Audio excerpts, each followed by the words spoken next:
ఏమంటున్నాడు? త్రాసు మీద ఉన్న ధూళి, ఆ త్రాసు మీద ఉన్నటువంటి ధూళికి ఎంత విలువ ఉండదో త్రాసు మీదే ఉంటది, కానీ ఆ త్రాసు ఆ ధూళి యొక్క బరువును చూపించదు. అందుకే భక్తుడు చాలా ఆ యొక్క వాడిన పదం కూడా చాలా శ్రేష్టమైన పదం. త్రాసు మీద ధూళి ఉంటదట, కానీ ఆ ధూళిని త్రాసు బరువు చూపించదట. ఎందుకంటే అది ఏమాత్రం బరువును కలిగి లేనటువంటి ధూళి, చెత్తది, లేకపోతే అది వ్యర్థమైంది అనమాట. అటువంటి వాళ్ళం మనము. కానీ దేవుడు తన కృపనిచ్చి తన మహిమలో మనకి స్థానాన్ని ఇచ్చి ఆయన వాక్యాన్ని సమీపించడానికి మరి అనేక మంది గొప్పవారికి, పరిశుద్ధులకి, మంచి ప్రవర్తన కలిగిన వారికి, మంచి సాక్ష్యం కలిగిన వారికి, ఎంతో మందికి లేని ధన్యత ప్రభు మనకిచ్చి మనం నడిపిస్తున్న రీతిని బట్టి ఆయనకి నిండు కృతజ్ఞతలు చెల్లించుకుంటూ ప్రతినిత్యం కూడా ఆయన మనకు చేసినటువంటి మేలును తలపోసుకుంటూ మనం ముందుకు సాగిపోతాం. హల్లెలూయా. దేవునికే మహిమ, ఘనత, ప్రభావాలు కలుగును గాక. మరి సమయంలో కొన్ని ఆత్మీయమైనటువంటి మాటల ద్వారా మనల్ని మనం బలపరచుకోవడానికి సిద్ధపడదాం. దేవుని వాక్యం ఎప్పుడైనా సరే మనిషిని, మనిషి జీవితాన్ని సరి చేసేది, మార్చేది అయి ఉండాలి. ఒకవేళ మనం ఒక రూపాయి ఇచ్చి, ఒక దినార్ ఇచ్చి ఒక మందు బిల్ల కొనుక్కున్నాం అనుకోండి, ఆ మందు బిల్ల వేసుకుంటే మనలో ఉన్నటువంటి రోగం తగ్గాలి తప్పనిసరిగా. దానికి మనం విలువిచ్చి కొంటున్నాం, వెల ఇచ్చి కొంటున్నాం కాబట్టి అది మన శరీరంలో కార్యం చేయాలి, క్రియ చేయాలి. ఆ పెనడోల్ టాబ్లెట్ వేసుకున్న తర్వాత కూడా ఆ తలపుట అలాగే ఉందనుకోండి, మనం వేసుకుంటామా? వేసుకోం. కానీ అదే విధంగా దేవుని వాక్యం అంట ఔషధం లాంటిదంట. ఔషధం, దేవుని వాక్యము ఔషధం లాంటిది. దాన్ని సేకరించడం ద్వారా, దాన్ని స్వీకరించడం ద్వారా, దాన్ని పొందుకోవటం వల్ల ఏం జరుగుతుందంటే మనిషికి ఆరోగ్యం కలుగుతుంది, మనస్సుకు ఆరోగ్యం కలుగుతుంది. అట్టి వాక్యము దేవుడు మనకిచ్చారు.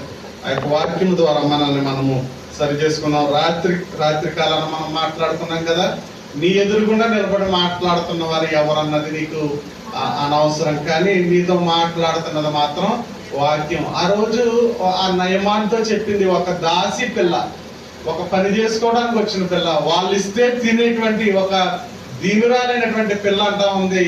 ఆ యొక్క లోపాన్ని ఎత్తి చూపించి నువ్వు బాగు చేసుకుంటే బాగుంటది అని చెప్తా ఉంటే, నయమాను అంత గొప్ప అధికారి అయ్యింది ఆ మాట వినటానికి ఇష్టపడ్డాడు. అతను బయలుదేరి తన పరిస్థితిని మార్చుకోవడానికి ప్రయాణం చేసినట్టు గత రాత్రి మనం చూసుకున్నాం. ప్రియులరా, వాక్యము మనతో మాట్లాడుతూ ఉన్నప్పుడు ఎంతో కొంత మనల్ని మనం సరి చేసుకోవడానికి సిద్ధపడదాం. వాక్యం ఎప్పుడు కూడా మనలో కార్యం చేయాలి, క్రియ చేయాలి.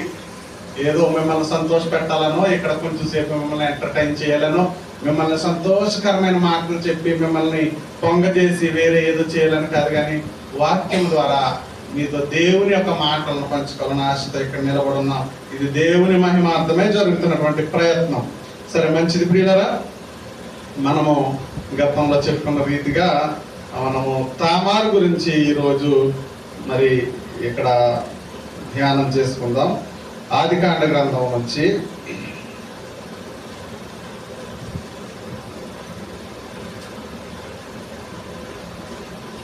ఆదికాండ గ్రంథం నుంచి 38వ అధ్యాయం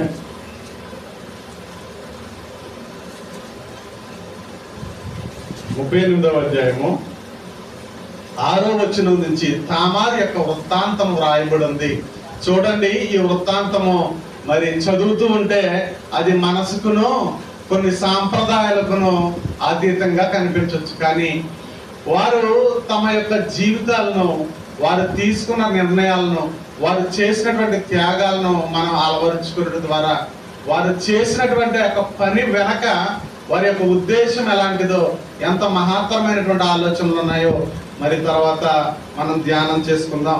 అపోస్తలుడైనటువంటి పౌలు భక్తులు చెప్పినట్లు, రోమీలకు రాస్తూ చెప్పినట్లు, మీ అవయవములను దేవునికి సాధనములుగా వాడమని చెప్పినటువంటి వాక్యాన్ని పురస్కరించుకుని ఆ వాక్యాన్ని మనము ఆధారంగా తీసుకుని ఈ యొక్క ధ్యానాన్ని మనం మొదలు పెడతా ఉన్నాం.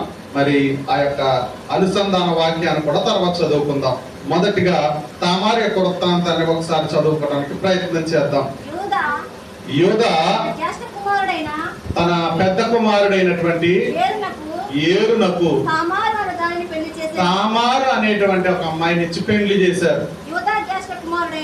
యూదా జ్యేష్ఠ కుమారుడైన ఏరు అనేటువంటి వ్యక్తి యెహోవా దృష్టికి చెడ్డవాడు గనుక యెహోవా అతన్ని చంపెను. అప్పుడు యూదా నీ అన్న ఓనాన్ ఎవరు? రెండవ కుమారుడితో చదవరా. నీ అన్న భార్య వద్దకు వెళ్ళి మరిది ధర్మమును జరిగించి నీ అన్నకు సంతానము కలుగు చేయమని చెప్పెను. ఓనాను ఆ సంతానము తనది కాదని ఎరిగి ఆమెతో పోయినప్పుడు తన అన్నకు సంతానము కలుగు చేయకుండానట్లు తన రేతస్సును నేలను విడిచెను. అతడు చేసినది యెహోవా దృష్టికి చెడ్డది గనుక ఆయన అతనిని కూడా చంపేశారు. అప్పుడు యూదా ఇతడు కూడా అతని అన్నవలే చనిపోవునేమో అనుకుని చాలా పెద్దవాడకు వరకు నీ తండ్రి ఎంత విధవరాలుగా ఉండమని తన కోడలైన తామారుతో చెప్పెను. కాబట్టి తామారు వెళ్ళి తన తండ్రి ఎంత నివసించెను. చాలా దినములైన తరువాత సూయ కుమార్తె అయిన యోధా భార్య చనిపోయెను. తరువాత యోధా దుఃఖ నివారణ పొంది అదుల్లామీయుడైన హీరాను తన స్నేహితునితో తిమ్నాతునకు తన గొర్రెల బొచ్చు కత్తిరించి వారి యొద్దకు వెళ్ళెను. దాని మామ తన గొర్రె బొచ్చు కత్తిరించుటకు తిమ్నాతుకు వెళ్ళుచున్నాడని తామారునకు తెలుపబడెను. అప్పుడు షేలా పెద్దవాడైనప్పటికీ తాను అతనికి ఇయ్యబడకుండుట చూచి తన వైధవ్య వస్త్రమును తీసివేసి ముసుగు వేసుకొని శరీరం అంతయు కప్పుకొని తిమ్నాతునకు పోవు మార్గములో నుండు అనాయిము ద్వారమున కూర్చుండగా యోధామెను చూచి ఆమె తన ముఖము కప్పుకొనినందున వేశ్య అనుకొని ఆ మార్గమున ఆమె దగ్గరకు పోయి ఆమె తన కోడలని తెలియకయే నీతో పోయేదను రమ్మని చెప్పాను. అందుకు ఆమె నీవు నాతో వచ్చినడల నాకేమి చదవని అడిగాను. అందుకతడు మందలో నుండి మేక పిల్లను పంపెదనని చెప్పినప్పుడు ఆమె అది పంపు వరకు ఏమైనా కుదువ పెట్టినడల సరే అని చెప్పాను. అందుకు నేను నీ యొద్ద ఏమి కుదువ పెట్టవలనని అడిగినప్పుడు ఆమె నీ ముద్రయు నీ దారమును నీ చేతి కర్రయ్యనని చెప్పాను. అతడు వాటిని ఆమెకిచ్చి ఆమెతో పోయాను. ఆమె అతని వలన గర్భవతి ఆయను.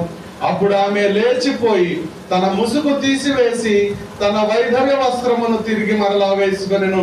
తరువాత యోధా ఆ స్త్రీ వద్ద నుండి ఆ కుదువను పుచ్చుకొనుటకు తన స్నేహితుడకు అదుల్లామీని చేత మేకపిల్లను పంపినప్పుడు ఆమె అతనికి కనబడలేదు. కాబట్టి అతడు మార్గమందు ఎనాయిము వద్ద నుండిన ఆ వేశ్య ఎక్కడనున్నదని ఆ చోటి మనుష్యులను అడుగగా వారు ఇక్కడ వేశ్య యవతియు లేదని చెప్పారు. కాబట్టి అతడు యోధా యొద్దకు తిరిగి వెళ్ళి ఆమె నాకు కనబడలేదు, మరియు ఆ చోటి మనుషులు అక్కడ వేశ్య యవతియు రాలేదని చెప్పిరని అనినప్పుడు యోధా మనలను అపహాస్యము చేసదరేమో, ఆమె వాటిని ముంచుకొననిమ్ము, ఇదిగో నేను ఈ మేకల పిల్లను పంపితిని, ఆమె నీకు కనబడలేదు అనను. ప్రమాణమే 3 నెలలైన తరువాత ఇది నీ కోడలు అగు తామారు జారత్వము చేసెను. ఏం చేసెను? జారత్వము చేసెను. అంతేకాక ఆమె జారత్వము వలన గర్భవతి అయినదని యూదాకు తెలుపబడెను. అప్పుడు యూదా ఆమెను బయటకు తీసుకొని రండి, ఆమెను కాల్చి వేయవలనని చెప్పెను. ఆమెను బయటకు తీసుకుని వచ్చినప్పుడు ఆమె తన మామ యొద్దకు ఆ వస్తువులను పంపి, ఇవి ఎవరివో, ఆ మనుష్యుని వలన నేను గర్భవతినైతినని, ఈ ముద్రను, ఈ దారమును, ఈ కర్రను ఎవరివో దయచేసి గుర్తుపట్టమని చెప్పించను. యోధా వాటిని గుర్తుపట్టి, నేను నా కుమారుడైన శాలాను ఆమెకు ఇయ్యలేదు కనుక ఆమె నాకంటే నీతి మంతురాలని చెప్పి మరి ఎప్పుడును ఆమెను కూడలేదు. పిల్లరా, ఈ సాంప్రదాయాలకి లేకపోతే ఇవి చెప్పుకోవడానికి కొంచెం కష్టంగా ఉన్నా కానీ మనకి భక్తుడైన పౌలు గారు చెప్పినటువంటి ఒక అంశాన్ని మూలవాక్యంగా తీసుకుని ఒక వృత్తాంతాన్ని మీకు చెప్పాలని ఆశపడతా ఉన్నాను. అవును, మనమందరం కూడా వీఆర్ ఆల్ మెచ్యూర్డ్. మనమందరం కూడా మెచ్యూర్ అయినటువంటి వాళ్ళం. లేకపోతే మనలో ఏంటి స్పృహ, ప్రతి ఒక విషయ పరిజ్ఞానం అనేది మనకి ఉంది. ధర్మశాస్త్ర ప్రకారం ఇదంతా కూడా, ఇక్కడ జరిగిందంతా కూడా మరి మనం ఒకసారి ఆలోచన చేసుకుందాం. ఏం జరిగిందంటే, యోధా యొక్క తామారు యొక్క వృత్తాంతం కథలా చెప్పుకుందాం. ఏం జరిగిందంటే, యోధా గారికి ముగ్గురు కుమారులు. మొదటివాడు చెడ్డవాడైనందున యెహోవా వాడిని చంపేస్తును అని రాయబడి ఉంది. అంటే చెడ్డవాడైన ప్రతి ఒక్కరిని దేవుడు చంపేస్తాడా?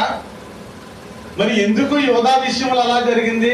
అలాగనుకుంటే యోధా గారి అన్న అయినటువంటి రూబేను ఇంకా చెడ్డవాడు. రూబేను యొక్క వృత్తాంతం చూసుకుని ఉంటే తన తండ్రి యొక్క ఉపపత్తులనే అతను పాడు చేసినటువంటి పరిస్థితి మనం చూస్తూ ఉంటాం.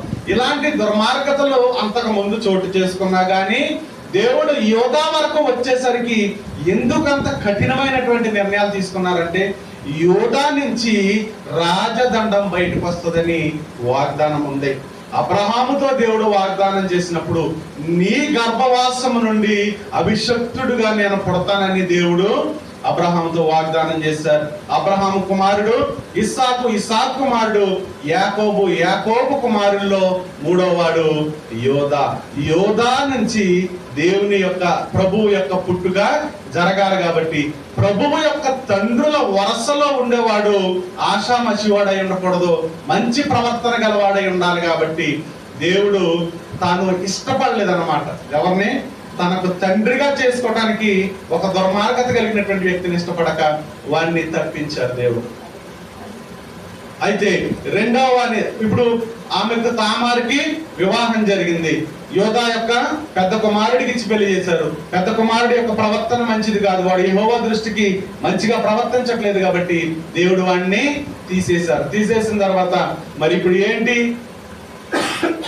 స్త్రీ యొక్క పరిరక్షణ నిమిత్తము, లేకపోతే ఆడపిల్ల యొక్క రక్షణ సంబంధమైనటువంటి ఒక చట్టము బైబిల్లో ఇవ్వబడింది.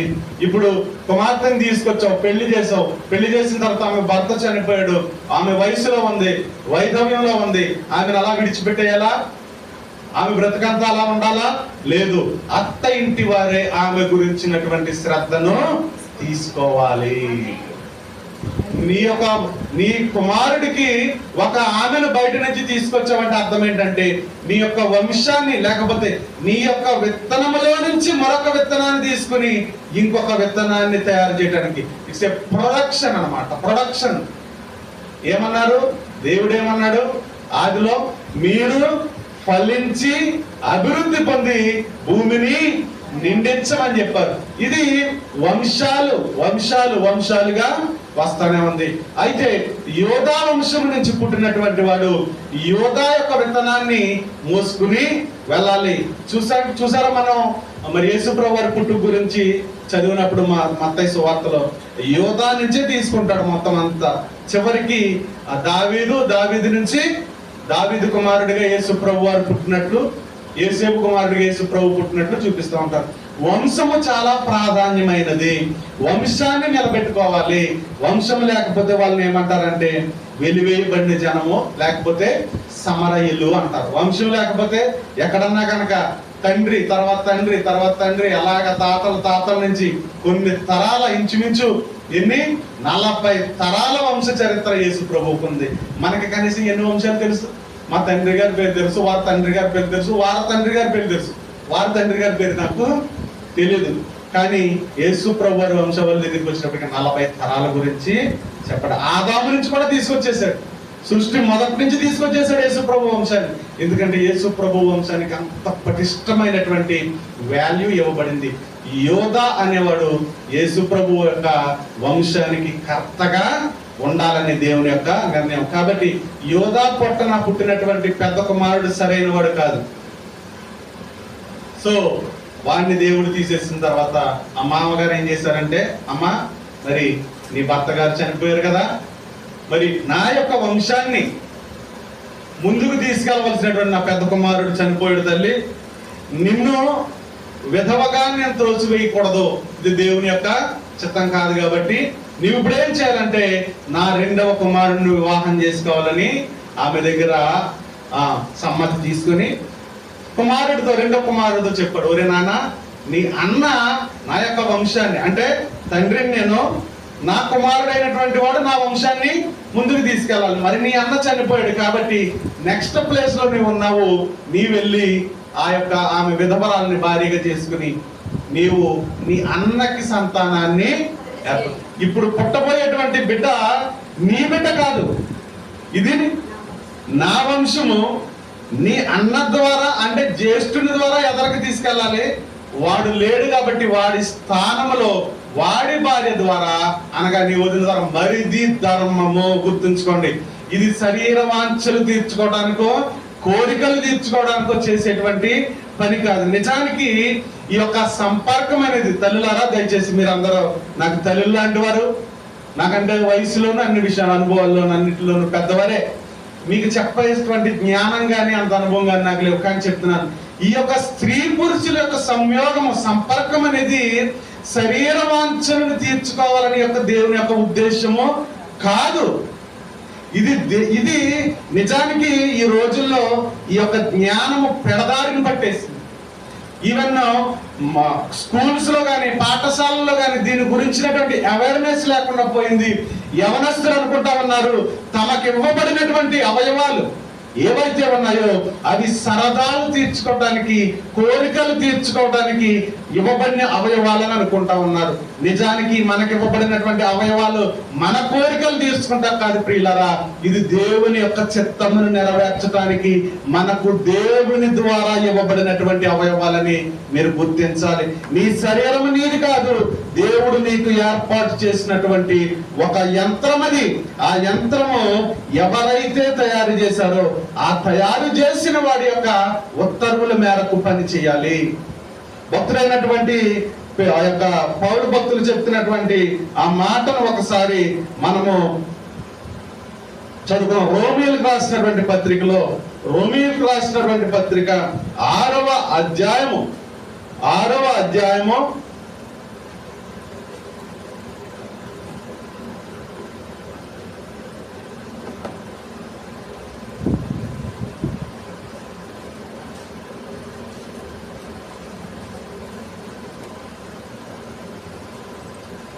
వచనం నుంచి,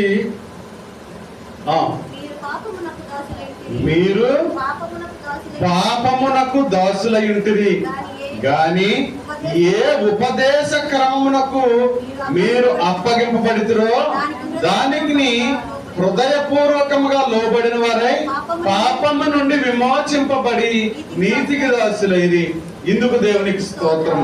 మీ శరీర బలహీనతను బట్టి మనుష్యులు ఏ విధంగా మాట్లాడతారో అలాగే నేను మీతో మాట్లాడుతున్నాను.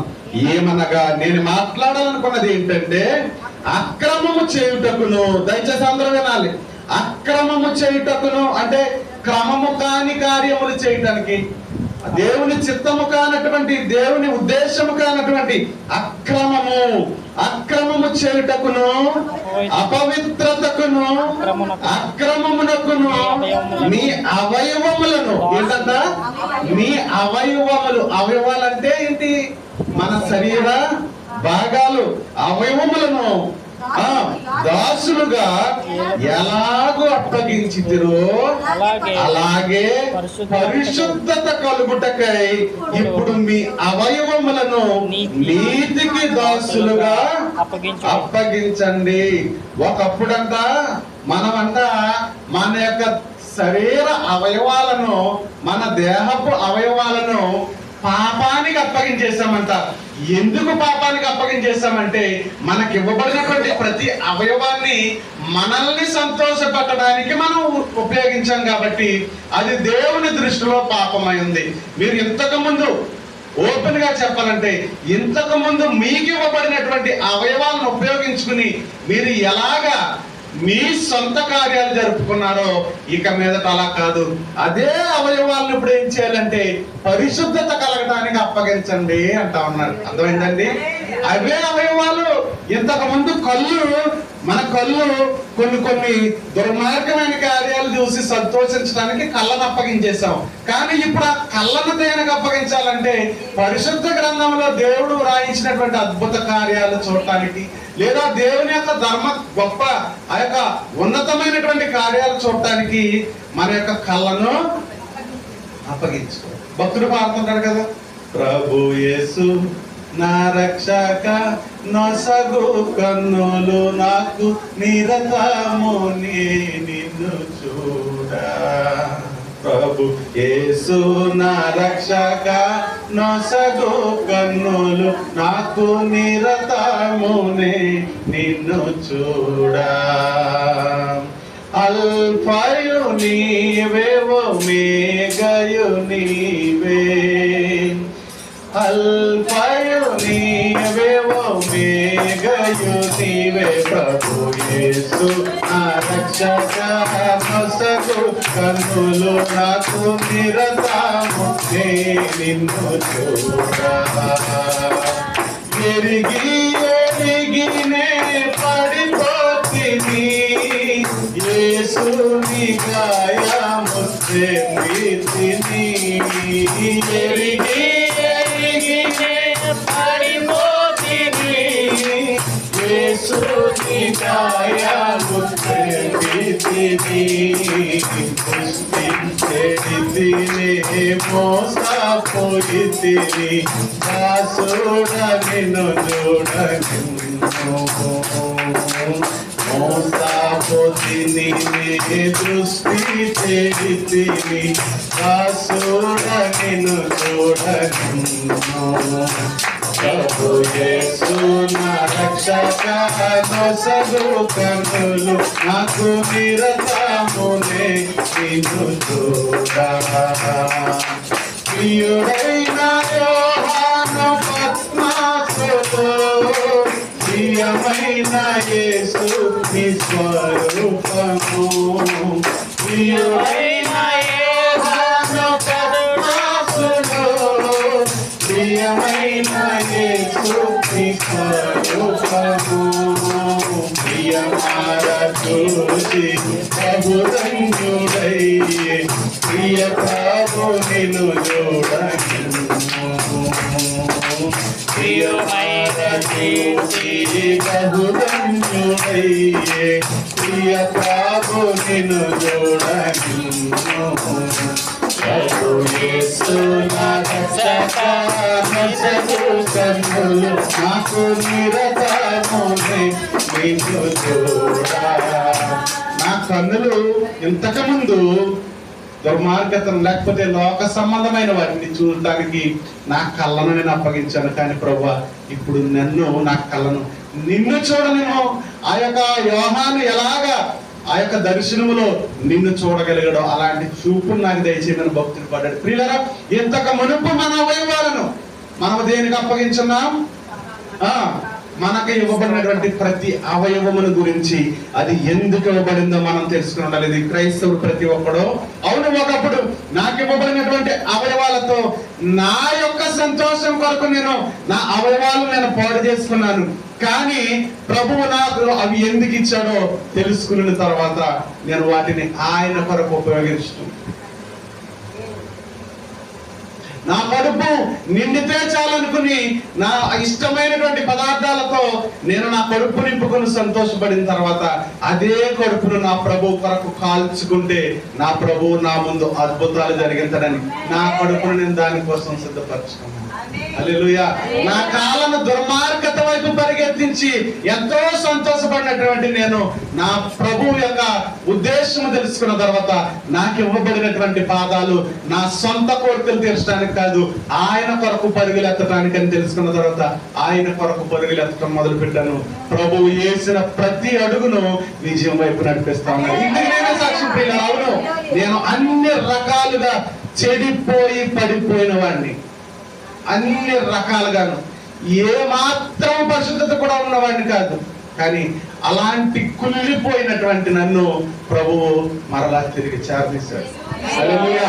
అందు గురించి ఇవాళ చెప్పగలుగుతున్నాను. గుర్తుంచుకోండి, మీరు మార్కెట్కి వెళ్ళారనుకోండి మామిడి పళ్ళు కొనడానికి. ఇవాళ మామిడి పళ్ళు సీజన్ కదా, మామిడి పళ్ళు సీజన్.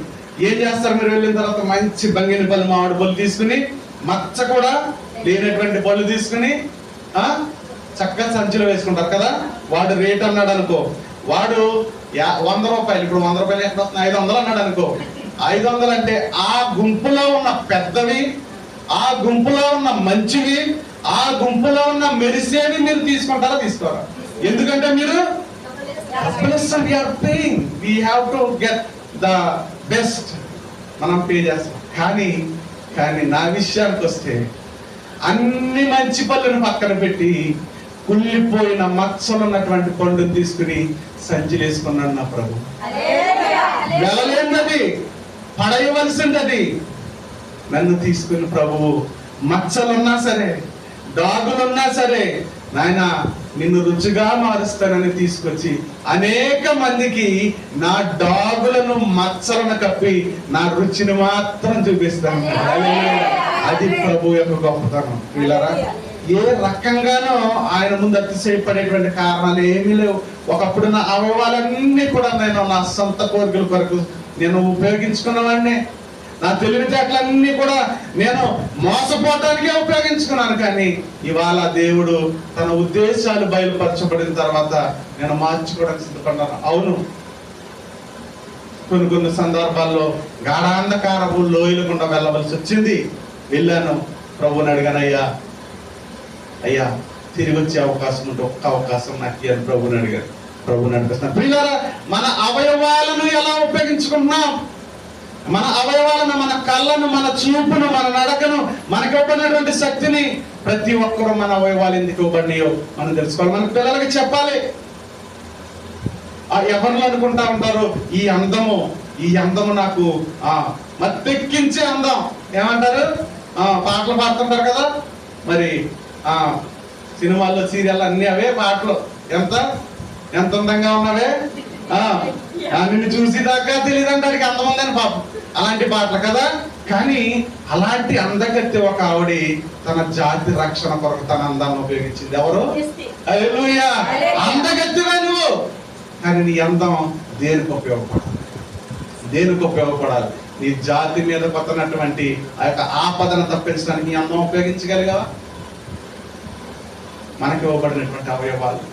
కుర్రోళ్ళు అనుకుంటారు దేవుడు మనకిచ్చినటువంటి అవయవాలు, మగవాళ్ళు అనుకుంటారు నా మగతనాన్ని నిరూపించుకోవడానికి ఇచ్చాడేమో దేవుడు నాకు అనుకుంటారు. కాదు, నో, దేవుని ఉద్దేశాలు నెరవేర్చడానికి. అది దేవుడు నీకు చెప్పినటువంటి దేవుడు మొట్టమొదటి ఆశీర్వాదం ఏంటి తెలుసా? మీరు ఫలించి అభివృద్ధి పొంది భూమిని నిండించండి. దేవుడు మొట్టమొదటి ఇచ్చినటువంటి ఆజ్ఞ, ఆశీర్వాదం కూడా. దానిని నువ్వు ముందుకు నడిపించడానికి నీకు ఇవ్వబడిన అవయవాలు.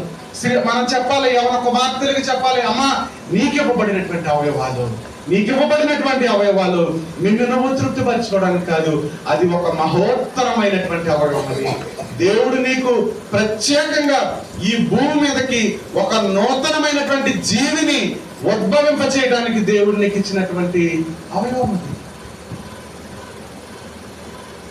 దేవుడు ఈ స్త్రీలకు ఇచ్చినటువంటి గొప్ప ఆధిక్యత ఏంటంటే బిడ్డను కనగలిగేటువంటి ఆ యొక్క అవయవాలు. నిజంగా ఇవి బూతులు మనం చెప్పుకుంటే, కానీ ఇవి అద్భుతమైనటువంటి దేవుని యొక్క సాధనాలు. ప్రియులారా, ఇవి దేవుని చేతిలో పనిముట్లు. ఇవి మనకి మన సొంత కార్యాలు చేసుకోవడానికి, మన దుర్మార్గ కార్యాలు చేసుకోవడానికి, కామాతృతను తీర్చుకోవడానికి ఇవ్వబడిన వస్తువులు కదవి.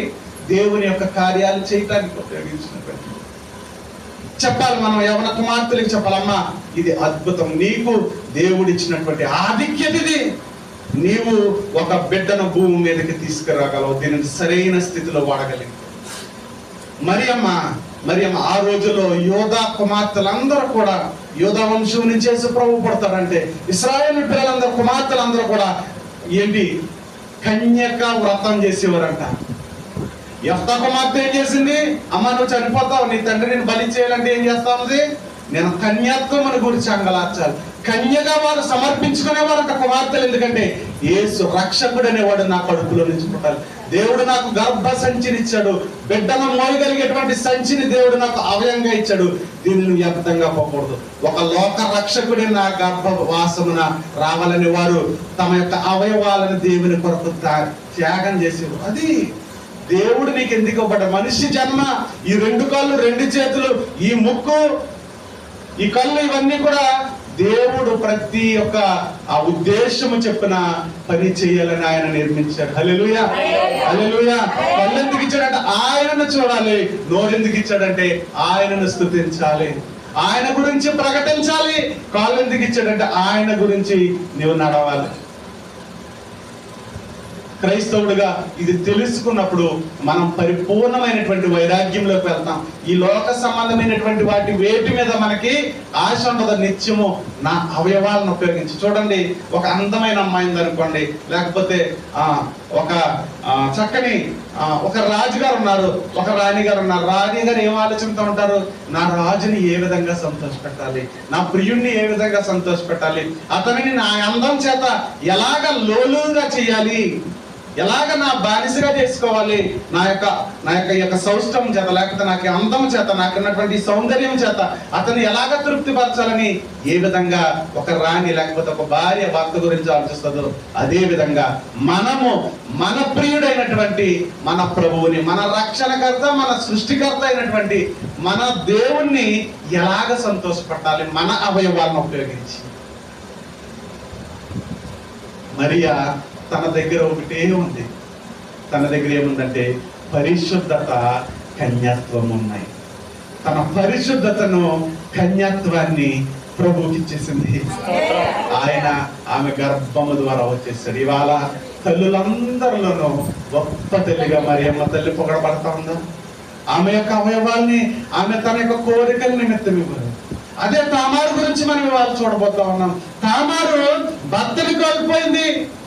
భర్తను కోల్పోయిన తర్వాత అత్తవారింటి ద్వారా ఆ మరిది ధర్మము జరిగించడానికి, మరిది అంటే ఇదేదో కామం తీర్చుకోవడానికి అదే ధర్మము. మరిది అనేవాడు ఆ ధర్మాన్ని చేసి అన్న సంతానాన్ని తీసుకురావాలి. ఇది ధర్మం దేవుని ద్వారా చేయబడింది. వాడు వచ్చి ఏం చేశాడంటే వాడు తన శరీర కోరికనైతే తీర్చుకున్నాడు, కానీ విత్తనాన్ని అయితే ఆమెకి ఇవ్వలేకపోయాడు. చూసారా, అక్కడ రాయబడి ఉంది. వాడు నేలని విడిచేశాడట ఆ యొక్క విత్తనాన్ని. దేవునికి నచ్చలేదు అది.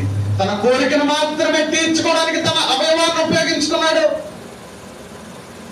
కానీ దేవుని ఉద్దేశాన్ని నెరవేర్చడానికి తన అవయవాల్ని సాధనాలుగా ఉపయోగించగలేకపోయాడు. ఆ ఏరు అనేవాడు, ఓనాన్ అనేవాడు. అందు గురించి దేవుని యొక్క ఉగ్రత వారి మీదకి వచ్చింది. వాడు కూడా తీసివేయబడ్డాడు. తీసివేయబడిన తర్వాత ఈమె ఇంకా తండ్రి భయపడ్డాడు. 2వ వాడు చచ్చాడు, మొదటివాడు చచ్చాడు, 3వ వాడు కూడా చస్తే నా యొక్క వంశం పరిస్థితి ఏంటి, ఇక్కడ తాగిపోద్ది. యోధ ఏం చేశాడంటే, అమ్మ నువ్వు సర్దుకుని మీ అమ్మగారింటికి వెళ్ళిపోయి అక్కడ మరి కొంతకాలం ఉండు, తర్వాత చూద్దాంలే, బ్రతుకుంటే. ఇద్దరిని చేశానమ్మా, నీకు ఇద్దరు కూడా సెలవు తీసుకున్నారు తల్లి, నువ్వు వెళ్ళిపో అమ్మ మీ అమ్మగారింటికి అని పంపించేశాడు. పంపించేసిన తర్వాత ఇంకా ఆమె స్వతంత్రాలు కదా. భర్త చనిపోయిన తర్వాత ఎవరికైనా సమాధానం చెప్పాలి. ఆమె ఇష్టం వచ్చినట్టు ప్రవర్తించవచ్చు కదా. ఆమె అందగత్తి, వయసులో ఉంది, చక్కని సౌష్ఠవం ఉంది, చక్కని వయసు ఉంది. ఆమె ఎలాగైనా తను సంతోషపడవచ్చు, తన సుఖాన్ని వెతుక్కోవచ్చు వెళ్ళి. కానీ తామారు అలా చేయలేదు. అందుకే దేవుని చేతిలో పనిముట్టయింది తామారు. దేవుని తల్లుల వరుసలో, యేసు ప్రభు వారి యొక్క తల్లుల వరుసలో తామారు నిలబడింది. ఎందుకంటే తామారు తీసుకున్నటువంటి నిర్ణయం తన అవయవాలను తన సుఖం కోసం, తన సంతోషం కొరకు కాదు, తన జీవితంలో సమస్య వెంబడి సమస్య. మొదటోడు చేసుకుంటే చచ్చిపోయాడంట, రెండోడు చేసుకుంటే ఆడు చచ్చిపోయాడంట. ఏంటి ఏమంటారు లోకం అయితేనే? అమ్మ దాన్ని నోరు మింగేసింది అమ్మ, అది మొదటోడిని మింగేసింది, రెండోడిని మింగేసింది అమ్మ, దాని బతుకు నష్టజాతికి రాలమ్మా.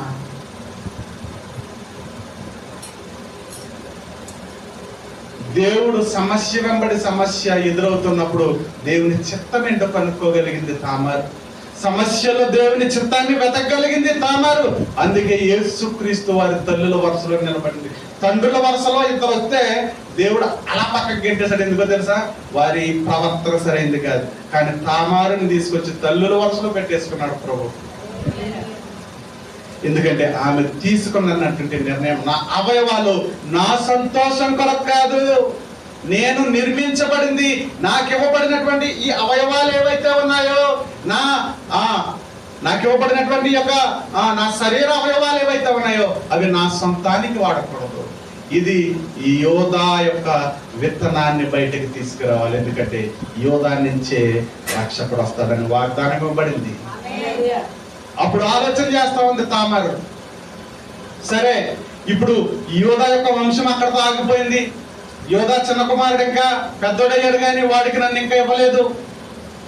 ఒకవేళ యోధాకి చిన్న కుమారుడు ఉన్నాడు కాబట్టి వాడికి ఇంకొక ఆమెను తీసుకొచ్చేసి పెళ్లి చేసేస్తే యోధా యొక్క వంశము ఆమె ద్వారా ముందుకెళ్తుంది. అప్పుడు నా పరిస్థితి నో, నా యొక్క అవయవాల ద్వారా యోధా సంతతి ముందుకు నడిపించబడాలి.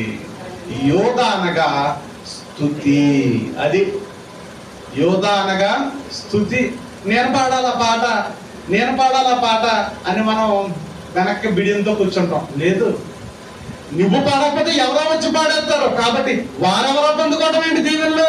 నా నోటితో నేను పాడి తీరాలి. నా నోటి నుంచి దేవునికి స్తుతి వెళ్ళాలి. నా దేవునికి, నన్ను రక్షించిన నా నాథునికి నేను స్తోత్ర గీతం ఎత్తి పాడతాను, ప్రతి ఉదయం పాడతాను అంటాడు దావీదు. హల్లెలూయా. ప్రియులారా, నీకు మేలు చేసినటువంటి నీ దేవునికి నీవే చెల్లించాలి స్తుతులు, వేరే వాళ్ళు చెల్లించడం కాదు. తామారు ఏం ఆలోచించిందంటే, నేను కాకపోతే వేరే ఎవరో వచ్చేసి ఆ స్థలాన్ని, సో వారికి వేరే వారికి అవకాశం ఇవ్వడానికి వీల్లేదు. యోధా యొక్క బీజాన్ని, యోధా యొక్క విత్తనాన్ని, యోధా యొక్క వంశాన్ని నేను ముందుకు నడిపించాలని కంకణం కట్టుకుంది. తను అనుకుంటే వాళ్ళ ఊళ్ళో చాలా మంది మగోళ్ళు పోటుగాళ్ళు ఉండొచ్చు కదా, ఆమెకి సరిపోయిన దొరకవచ్చు. కానీ ఒక ముసలివాడి గురించి ఆలోచించింది. ఎవరో యోధా అప్పటికి వయసు అయిపోయి ఉన్నాడు, యోధా భార్య చనిపోయి ఉన్నాడు. అతని కొరత ఏంటో గమనించగలిగింది. అతని ఆలోచనలు, అతని పద్ధతులన్నీ కూడా ఎప్పటికప్పుడు ఆమె ఆలోచన చేస్తూ తెలుసుకుంటే ఇన్ఫర్మేటివ్. ప్రతి ఒక్క క్రైస్తవుడు, ప్రతి ఒక్క విశ్వాసి కూడా ఇన్ఫర్మేటివ్ గా ఉండాలి. మన యొక్క అవయవాలను మనం దేనికోసం వాడుతా ఉన్నాం? ఈ వ్యక్తితో స్నేహం చేస్తే మన ఈ యొక్క స్నేహం ఎంత దూరం తీసుకెళ్తుంది? ఆత్మీయమైనటువంటి పతనంలోకి వెళ్ళిపోతామేమో ఒక్కొక్కసారి ఆలోచించుకుంటూ ఉండాలి. ఆత్మీయంగా ఎదగలమా? సహవాసం చేయి, మంచిదే. కానీ ఒకవేళ నిన్ను ఆత్మీయంగా పతనం చేస్తే కొన్ని స్నేహాలు, సహవాసాలు మానుకోవటం క్రైస్తవునికి మేలు. తామారు ఆలోచించింది, నా మామగారి యొక్క విత్తనాన్ని ముందు తీసుకెళ్ళాలి. ఇది సరిగా కోరికలు కామం తీర్చుకోవడానికి చేసేది కాదు. ఆ యొక్క ఆలోచన ఉంటే ఆమె వేరే ఆప్షన్ వెతుక్కునేది. ఇప్పుడు ఏం చేసిందంటే, మామగారు వస్తున్నాడని తెలుసుకుందంట మహా తల్లి. నేను నిజంగా చేతులెత్తి మొక్కగలను తామారుని ఎదురుకుండా నిలబడితే. ఆమె ఒక తల్లి. ఎవరికి? యేసు ప్రభు వారి తల్లిలో ఒక తల్లి ఆమె. మామ వస్తున్నాడని తెలిసిందంట. వెంటనే ఆమె వేశ్య వేషం వేసుకుని, ముసుగు వేసుకొని వెళ్ళి, మరి ఆ యొక్క మామగారు వచ్చే స్థలంలో ఉంటే ఆ మామగారు ఆమెను చూసి ఆమె దగ్గరికి వచ్చాడంట. వచ్చినప్పుడు అన్నదంట, వాళ్ళేం మాట్లాడుకున్న తర్వాత మరేంటి ఇప్పుడు సంగతి, నీకేం కావాలంటే, లేకపోతే వాళ్ళు బేరం ఆడుకున్నారు. ఒక స్త్రీ దగ్గర ఒక పురుషుడు వెళ్ళిన తర్వాత బేరాలు జరుగుతాయి. బేరాలంటే వేరేగా అనుకోవద్దు, కానీ వారి మధ్యన కమ్యూనికేషన్ జరుగుతుంటది. ఆ పురుషుడు ప్రభు అయిన యేసుక్రీస్తు అయితే, స్త్రీ సంఘం అయితే, యేసు ప్రభువుకి సంఘానికి మధ్యన కమ్యూనికేషన్ జరుగుతూ ఉండాలి. యేసు ప్రభువు ఒకటి ఇవ్వడానికి సిద్ధపడతా ఉంటాడు, సంఘము కొన్ని పొందుకోవడానికి సిద్ధపడతా ఉంటది. సంఘానికి యేసు ప్రభు అయినటువంటి పురుషునికి మధ్యన సంభాషణ అండర్స్టాండింగ్ గా ఉండాలి. మనము ఊరికినే ప్రార్థన చేసేసి గాలిని కొట్టినట్టు వేటేటి గురించో ప్రార్థన చేసేయటం కాదు. మనం ప్రార్థన చేస్తే హన్నాలా చేయాలి. నువ్వు నాకు బిడ్డని, ఆడబిడ్డైనా పర్లేదు మగ బిడ్డైనా పర్లేదు అందా, నీవు నాకు మగ బిడ్డని ఇయ్యి అని తీసుకొచ్చి ఇక్కడ సేవకులను చేస్తాను. పక్కాగా అవి ఉండాలి. క్రైస్తవుడి దగ్గర ప్రార్థనలో అవి ఉండాలి. సంఘం దగ్గర విజ్ఞాపనలో మన దగ్గర క్లారిటీ ఉండాలి. ఫస్ట్ మన దగ్గర క్లారిటీ లేకపోతే ఇచ్చి కూడా ఏమిస్తాడు, మార్కెట్కి వెళ్ళి ఇలా తలపోకుండా అది అది అది అంటున్నానికి ఇచ్చేస్తాడు. కిలో టమాటాలు, కిలో ఉల్లిపాయలు అని చెబితేనే. అదే విధంగా దేవుని దగ్గరికి వచ్చినప్పుడు, ప్రభు నాకేం కావాలి నీకు తెలుసు ప్రభు ఇచ్చేయి, నాకేం కావాలి నీకు తెలుసు ప్రభు నీకు ఇచ్చేయి కాదు. నాయన నాకు ఇది కావాలి, నీ చిత్తం అయితే దీనిని నాకు ఇయ్యి, దీని ద్వారా నేను మేలు పొందగలిగితే దీన్ని నాకు ఇయ్యి. ఒకవేళ ఇది అడగకూడదు అయితే, అడిగి నిన్ను ఇబ్బంది పెడితే నన్ను క్షమించు. అది క్రైస్తవుని ప్రార్థన. తామారు మామతో మాట్లాడతాం, మామ కోడళ్ళ సంభాషణ అనుకోవద్దు. యేసుక్రీస్తు సంఘం, అర్థమైందా? యేసుక్రీస్తు సంఘం. మామతో మాట్లాడతాం. మామ అడుగుతా ఉన్నాడు, నీకేమి కావాలి, నీవు నా దాని అవ్వటానికి నీకేం కావాలి. వారిద్దరి మధ్యన సంభాషణలో మేక పిల్లని అడుగుతూ ఉంటుంది. మేక పిల్లని అడుగుతూ ఉందా, అర్థమైందా? ఏం చదువుకుందా అందాక? మరి నేను నీ దగ్గరికి వచ్చాను కదా, నీకేం కావాలమ్మా అంటే నాకు మేక పిల్లని. సరే, మేక పిల్ల నా దగ్గర ఇప్పుడు లేదు, వచ్చేవాడు మేక పిల్లని కూడబెట్టుకొస్తాడా? హాలిడేకి వచ్చేవాడు మేక పిల్లని కూడబెట్టుకొస్తాడా? ఇప్పుడంటే పర్సలో కార్లు, ఏటీఎం కార్డులు అన్నీ ఉంటాయి. మరి అప్పుడులో ఏటీఎం కార్డులు లేవు కదా. వస్తు మార్పిడి, మేకపిల్లని ఇవ్వాలి. మళ్ళీ గొర్రె పిల్లని కాదు, గమనించండి, మేకపిల్లని అడుగుతా ఉంది సంఘము. మేకపిల్లని అడుగుతుంది యేసు ప్రభు దగ్గర. యోధా దగ్గర తామారు మేకపిల్లని అడుగుతుంది. మేకపిల్ల దేనికి సదృశ్యం తెలుసా? చెప్తాం. దేవునికి స్తోత్రం, హల్లెలూయా. పరిశుద్ధాత్ముడు మనల్ని ప్రేరేపించిన కొలది ఆత్మీయ సత్యాలు తెలుసుకోవటానికి మనము ప్రయాణం చేద్దాం. హల్లెలూయా, హల్లెలూయా.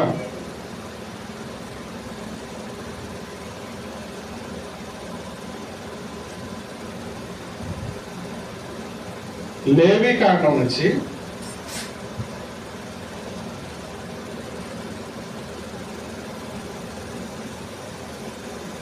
లేవి కాండం 5వ అధ్యాయం. లేవి కాండం 5వ అధ్యాయము ఆత్మీయ అర్థాలు అందరూ గమనించవలసిందిగా మనం చేస్తున్నాం. వినేవాళ్ళు, చూసేవాళ్ళు, లేకపోతే రాసుకుంటున్న ప్రతి ఒక్కరు కూడా ఇవి ఏవో A certificate movie, U certificate movie మీ ముందు ప్రదర్శించట్లేదు, కానీ ఇది ఆత్మీయ అర్థాలు తెలుసుకోవాలి ప్రియులారా. దయచేసి మనవి చూడండి, లేవి కాండం నుంచి 5వ అధ్యాయము 5వ వచనం నుంచి. కాబట్టి అతడు గాని ఆమె గాని ఇవ్వబడినటువంటి ఆజ్ఞల విషయంలో ఏ విషయం అందైనను అపరాధి అయినప్పుడు, ఎప్పుడంట ఒకడు అపరాధి అయినప్పుడు, ఒక స్త్రీ గాని ఒక పురుషుడు గాని అపరాధి అయినప్పుడు, అపరాధులైనప్పుడు ఏం చేయాలంట? ఆ విషయం అందే తాను చేసిన పాపమును మొట్టమొదట ఒప్పుకోవాలి. స్త్రీ గాని పురుషుడు గాని అతడు అని ఉంది అక్కడ అంశానికి. ఏం చేయాలి? ఒకడు ఒక విషయంలో అపరాధం అయిన తర్వాత, ఒక విచారం వల్ల అపరాధం అయిన తర్వాత, ఒక దొంగతనం వల్ల అపరాధం అయిన తర్వాత, ఒక హత్య వల్ల అపరాధం అయిన తర్వాత, ఏదేమి వాడు అపరాధం అయిన తర్వాత మొట్టమొదట ఒప్పుకోవాలి. ఒప్పుకుని తాను చేసిన పాప విషయమై యెహోవా సన్నిధికి మందలో నుండి ఆడ గొర్రె పిల్లనే గాని ఆడు మేక పిల్లనే గాని పాప పరిహారార్థ బలిగా అర్పింపవలెను. అతనికి పాప క్షమాపణ కలిగినట్లు యాజకుడు అతని నిమిత్తము ప్రాయశ్చిత్తము చేయును. ఇప్పుడు ఈ ఇవ్వబడినటువంటి గొర్రె పిల్ల దేని నిమిత్తం అంటే, మేక పిల్ల దేని నిమిత్తం అంటే పాప చెప్పాలి, పాప పరిహారార్థము. ఎందుకంటే అతను అపరాధి ఉన్నాడు, ఆమె అపరాధి ఉంది కాబట్టి ఇప్పుడు పాప పరిహారార్థమైనటువంటి బలి జరగాలి. ఈ సంభాషణ వారి మధ్య జరుగుతుంది, సంఘము క్రీస్తు మధ్యన జరుగుతుంది. యోధ తామారుల మధ్య ఈ సంభాషణ జరుగుతుంది. నాకు మేక పిల్ల కావాలి. మేక పిల్ల దేనికి సాదృశ్యం? పాప ప్రాయశ్చిత్తమునకు సాదృశ్యం. సంఘము యేసు దగ్గరికి వెళ్ళి దేని గురించి ప్రార్థన చేయాలి తెలుసా? అయ్యా, నా యొక్క పాపాలకు ప్రాయశ్చిత్తం దయచేయి, నా యొక్క పాపాలను ఏం చేయాలి? మొట్టమొదట ఒప్పుకోవాలి. అందుకే బాప్తిస్మ ఇచ్చే యోహాను అన్నాడు, మీరు మారు మనస్సు పొంది మీ పాపములను ఒప్పుకొని వాటిని విడిచిపెట్టి యేసుక్రీస్తును, అనగా ఆల్రెడీ బలి ఇవ్వబడినటువంటి ఈ గొర్రె పిల్లైన మేక పిల్లైన యేసుక్రీస్తు ప్రభుని మీ సొంత రక్షకుడుగా మీరు ఒప్పుకుంటే కనెక్ట్ అయిందా? అన్నవాళ్ళు హల్లెలూయా చెప్పండి. ఆల్రెడీ బలి ఇవ్వబడింది ఒకేసారి, అందరి నిమిత్తము ఒకేసారి ప్రభువు బలి అయిపోయారు. సో ఇప్పుడు ప్రత్యేకంగా నువ్వు మేకపిల్ల అట్టుకెళ్ళ అవసరం లేదు. ఆ మేకపిల్ల ఇది నాదే అని నువ్వు అనేది సరిపోతుంది.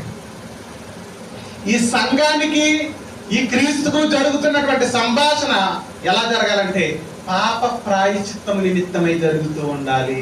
అయ్యా నన్ను క్షమించు, అయ్యా నేను పాపిని, అయ్యా నేను అనర్హుణ్ణి అని ప్రాయశ్చిత్తం నిమిత్తం కోరుకుంటూ ఉండాలి. ఒక పాపి యేసును చేరిన వెంటనే మొట్టమొదట చేయవలసింది ఏంటంటే పాప ఒప్పుదల. హల్లెలూయా. తామర ఏమడిగిందంటే మేకపిల్లని ఇయ్యాడు.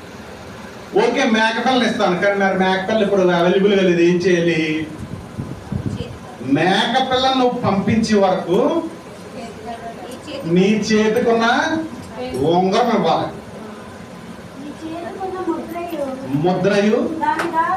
ముద్రయు దాని దారమును నీ చేతి కర్రయు నాకు ఇవ్వాలి.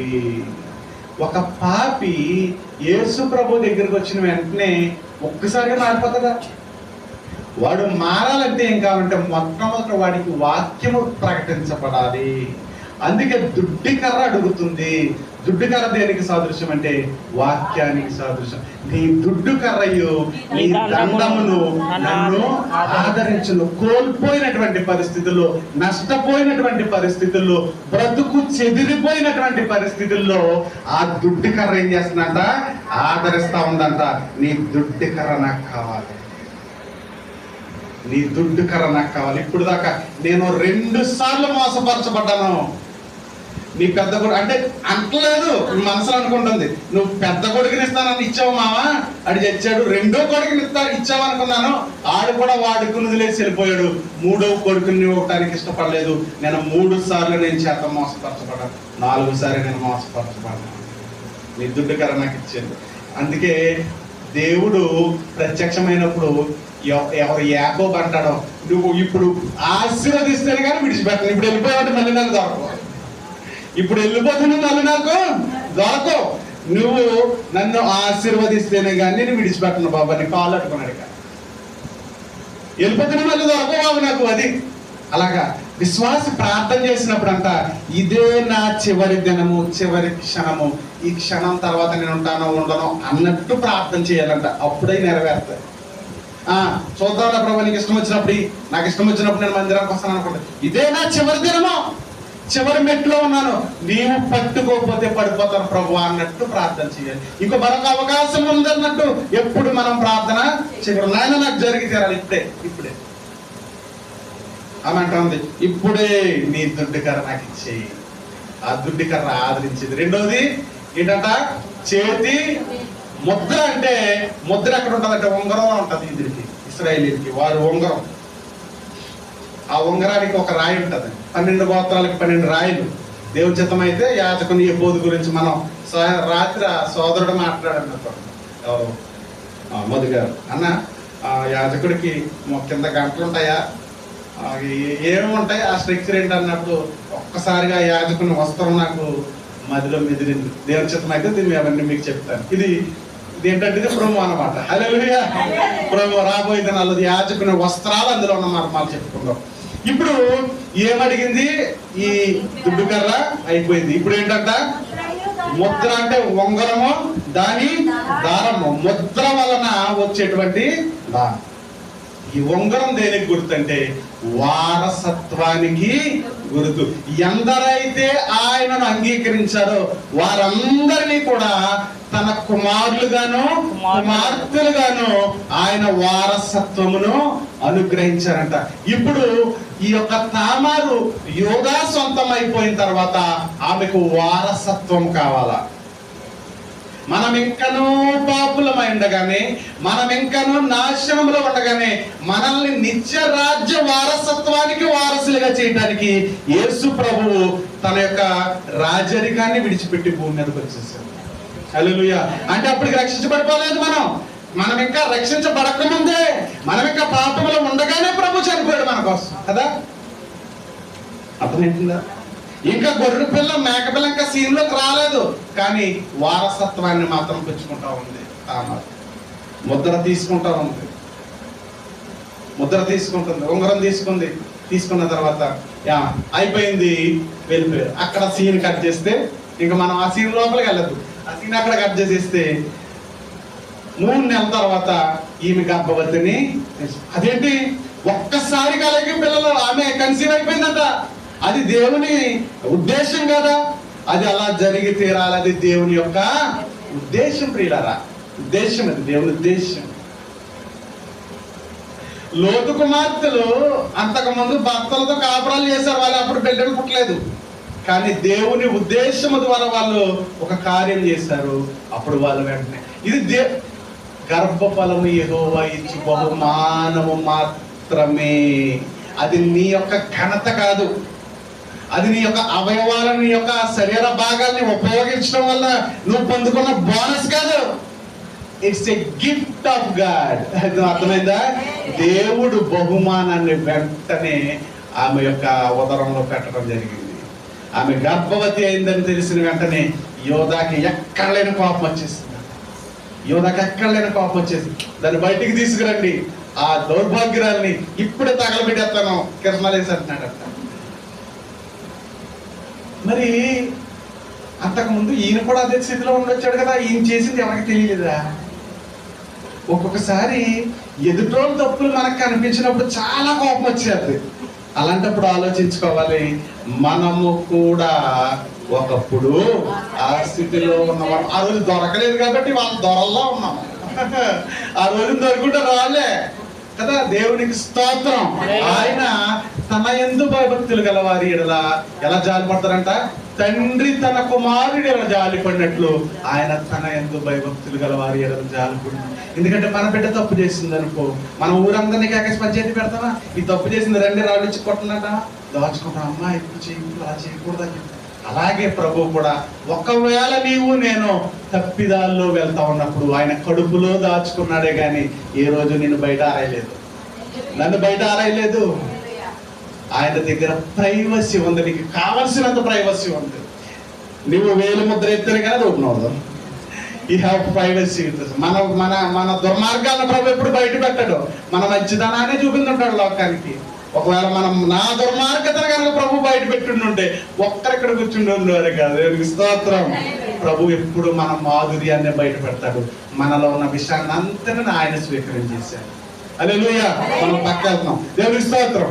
ఇప్పుడు తామారు గర్భవతి అయిందన్న విషయాన్ని యోధా తెలుసుకున్న తర్వాత కోపంతో వచ్చేసాడు. అప్పుడు ఆమె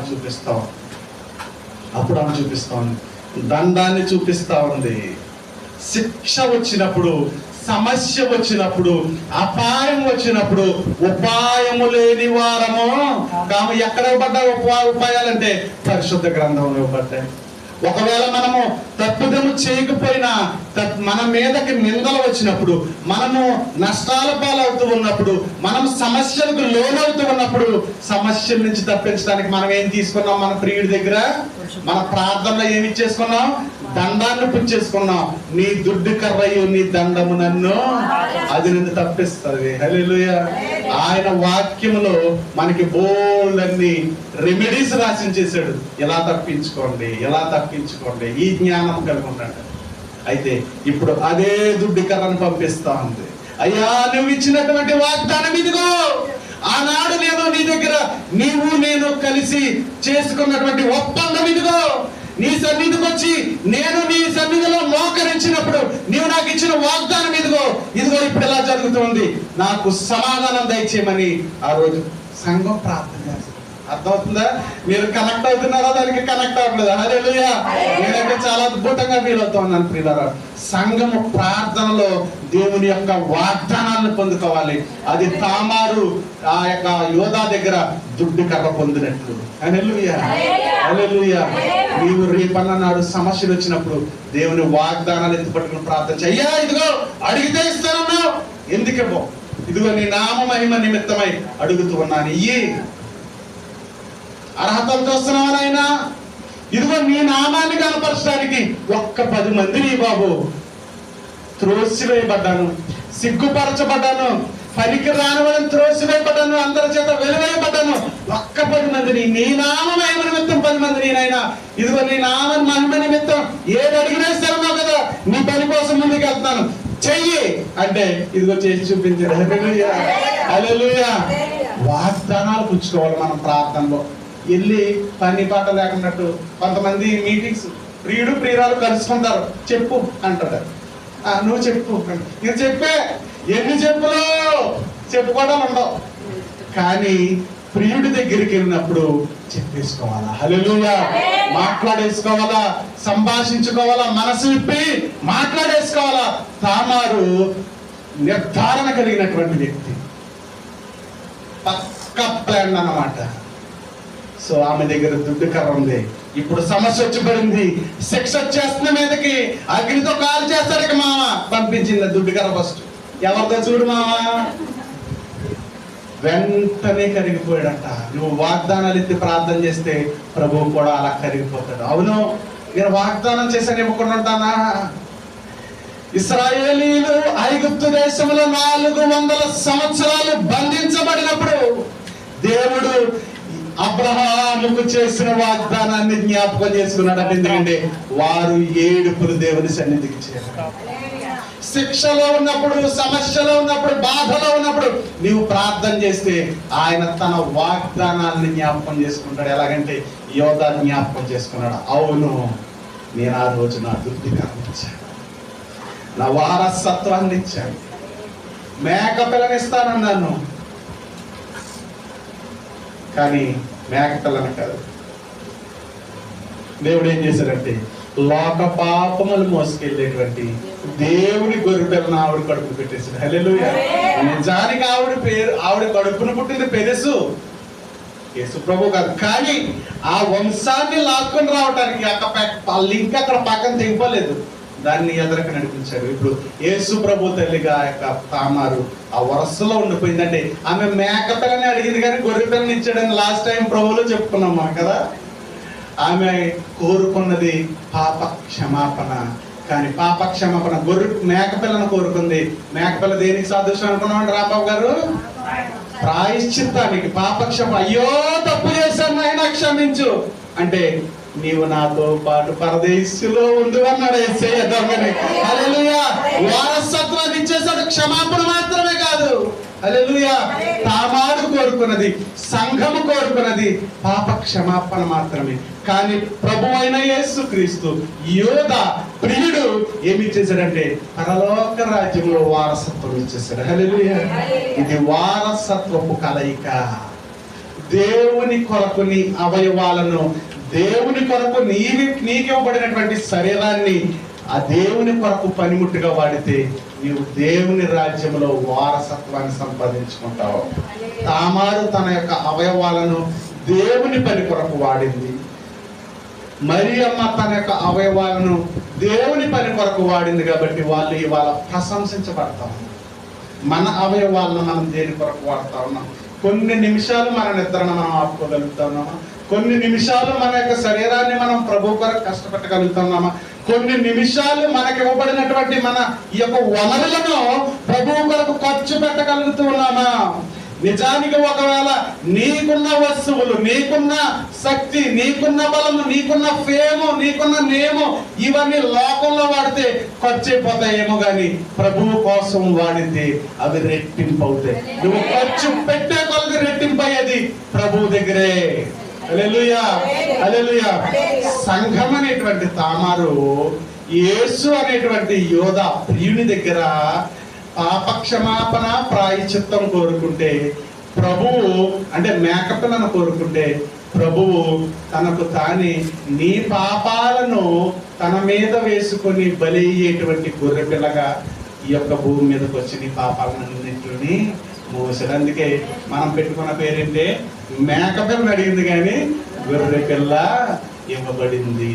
సంఘం ఎప్పుడు కూడా ప్రభు దగ్గర ప్రాయశ్చిత్తం కోరుకోవాలి. అయ్యా, నా నడతలు చెడ్డవి, నా యొక్క ఆలోచనలు చెడ్డవి, నా యొక్క ప్రవర్తన చెడ్డది, లేకపోతే నేను ఉన్నటువంటి పరిస్థితులు చెడ్డవి, నేను తీసుకున్న ఆలోచనలు, నేను తీసుకున్న నిర్ణయాలు చెడ్డవి అవును, కానీ ప్రభువా వాటిని క్షమించేసి ఇదిగో ఇక మీదట నా యొక్క జీవితాన్ని, నా యొక్క అవయవాలను, నా యొక్క ఉద్దేశాలను, నా యొక్క కళ్ళను, నా యొక్క నోటిని, ఇంతకు ముందు వరకు యుద్ధాలు చేయడానికి నోరు తెలిసాను ప్రభువా, ఇక్కడ నుండి మాటలు చెప్పడానికి.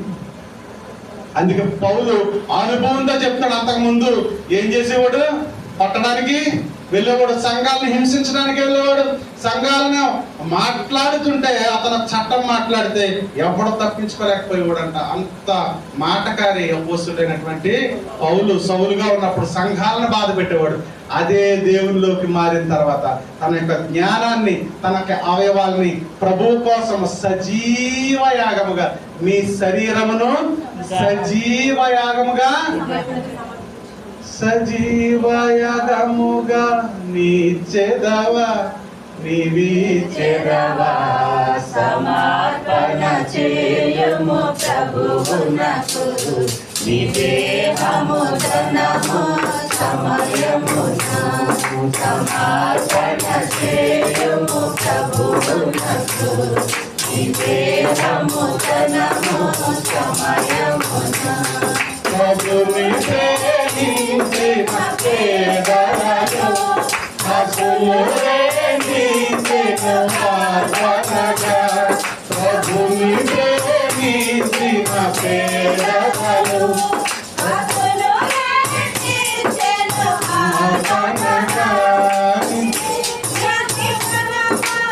నీచెదవా, సజీవ యాగముగా నీచెదవా, నీచెదవా, సమర్పణ చేయుము ప్రభువునకు, నీ దేహము ధనము సమయమున. జయము దేవునికి కయ్యను బలి,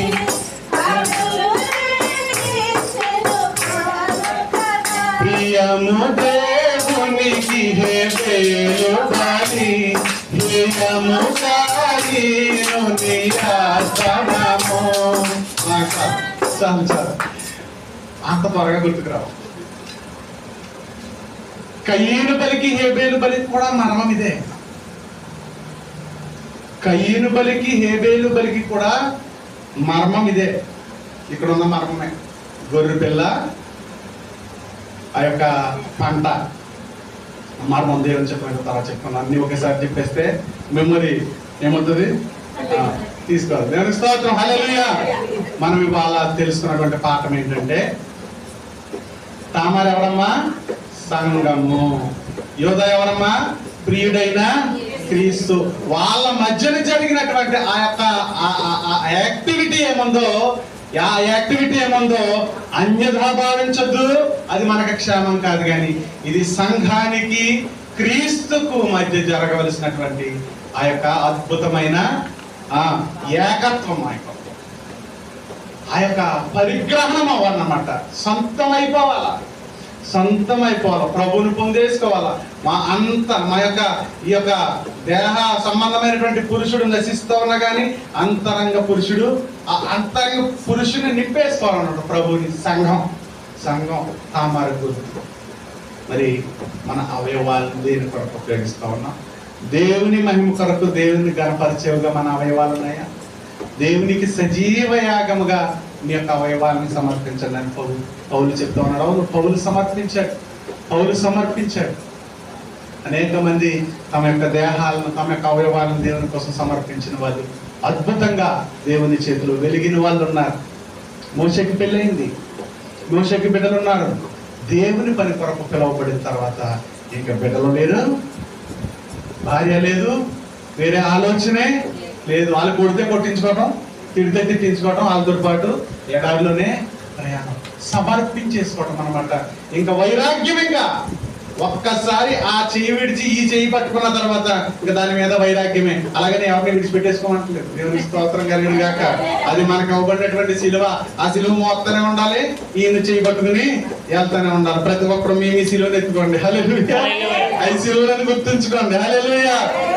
ఓకే, దేవునికి స్తోత్రం. ప్రార్థన చేసుకున్నాం. సర్వోన్నతుడైన తండ్రి, కృప కలిగిన నాయన, నీ బిడ్డలను ఉద్దేశించి మీరు చూపించినటువంటి కొన్ని మాటలను బట్టి మీకు వందనాలు చేస్తున్నాం. అవును ప్రభా, నాయన మేము పాపము చేతను, శాపము చేతను నశించిపోయి నీకు దూరస్తులమై ఇంటి ఉంటుండగా నాయన, నీవు మాకు నీ యొక్క వారసత్వాన్ని అనుగ్రహించడానికి, నీ యొక్క రాజ్యపు నాయన వారసులుగా మమ్మల్ని చేయడానికి, మమ్మల్ని కుమారులుగా కుమార్తెలుగా చేయడానికి నీ ప్రియ కుమారుని మా కొరకు ఈ లోకానికి పంపించావు. పాప శరీరాకారంతో నాయన యొక్క లోకానికి పంపించు. మా కొరకు బలి అయ్యేటువంటి గొర్రె పిల్లగా నీ కుమారుని పంపించావు నాయన. స్తోత్రాలు. మా కొరకు నీవు సిద్ధపరిచినటువంటి ప్రాయశ్చిత్తము నిమిత్తమే నీకు స్తోత్రాలు చెల్లిస్తున్నాం. ప్రాయశ్చిత్తము, పాప పరిహారార్థ క్రయధనముగా నీ యొక్క యవన రక్తాన్ని సిలువలో మా కొరకు చిందించిన రీతిని బట్టి, మమ్మల్ని సొంతం చేసుకున్న రీతిని బట్టి నీకు వందనాలు తెలుస్తున్నాం. అవును, తామారు సంఘము వలె యోధ నాయన నిన్ను పోలి నీ యొక్క స్వరూపం వలె నాయన క్రీస్తు ప్రభువుల్ని మరి సొంతం చేసుకునేటువంటి సంఘంగా నాయన మేముండులాగిన మా యొక్క అవయవాలను నీ యొక్క పని కొరకు, అవును ఇంతవరకు మా యొక్క అవయవాలను మా యొక్క సొంత లాభాల కోసం వాడాం. అదంతా నష్టమని ఇప్పుడు తెలుసుకున్నాం.